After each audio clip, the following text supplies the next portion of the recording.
As a trader, and especially a new trader, there are thousands of courses you can take and thousands of books you can read and gain that knowledge. But how do you also gain skills that you need to trade? Our guest today is Mike Bellafiore, here to talk about that.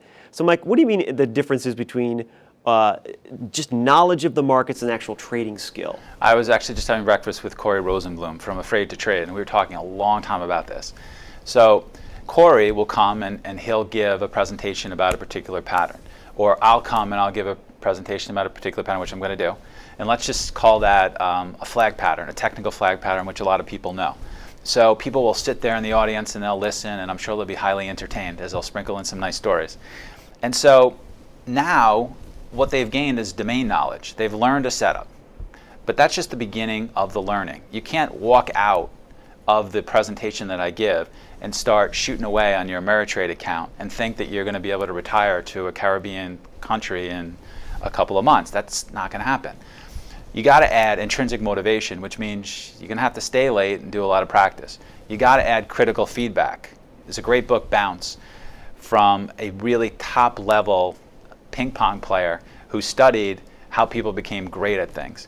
And he couldn't actually find really terrific examples of people who were elite performers, which is what traders are. They're elite performers guised as traders, who didn't have excellent coaching. You know, you got your Coach K's for a reason. You got your Bobby Knights for a reason. You got your Rick Carlisles now that we're in Dallas for a reason.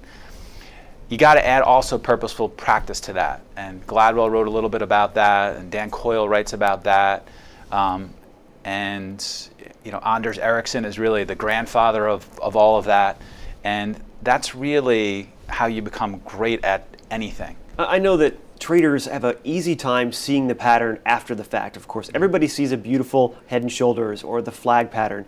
The tough part, of course, is reading the right side of the chart before it prints. Is there anything you can do to kind of take that knowledge of knowing what that pattern looks like, but see it while it's happening, which is really tough to traders? No, there isn't, and that's what I mean. All right, so you learn the pattern.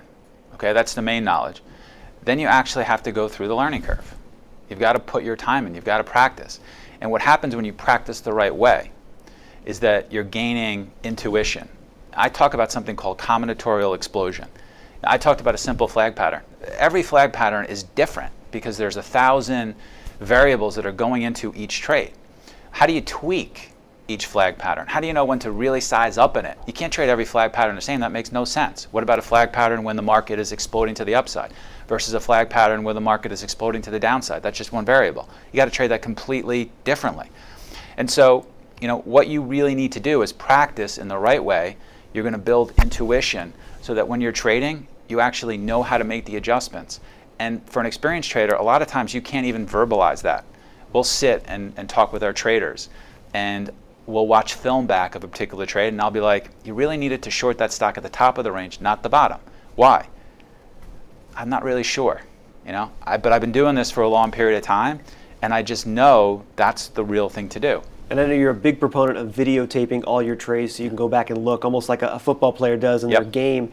Is that what you mean by practicing right? That's one of the things you can do to practice, but you can journal, all right, you can talk to other traders, you can talk to your mentor, you can watch film back yourself. You can watch film back in a group. Okay, you can create your own study gaggles of people to talk through trades. We're doing something interesting right now. We're building something called the SME Playbook. Guys will send me a trade that's their best trade from the day, and they document it in a template form. They send it to us, and we put it into our training program in this section, and you can get more reps that way, right? You can watch your trade, her trade, his trade, and we can get a lot better at that flag pattern. It sounds like you've kind of really put a very objective way to achieve these steps. It sounds like you can make it. It's not some nebulous thing that you at some day it'll just click for you. There are steps to take. No, there are. The problem is that to be clear, most people are never going to take those steps. Most people are really never going to commit to really creating a craft. It's a craft, and you know, LeBron James, as much as he's physically talented, still has put in a lot of work. Kobe Bryant, you know, it's a great anecdote about him, about how he wasn't satisfied with a particular game, and he spent 3 hours shooting at a road site, and the security guards are like, "Can we go home?" You know, so there really is a code for a trader, and I talk about this a lot, to becoming better.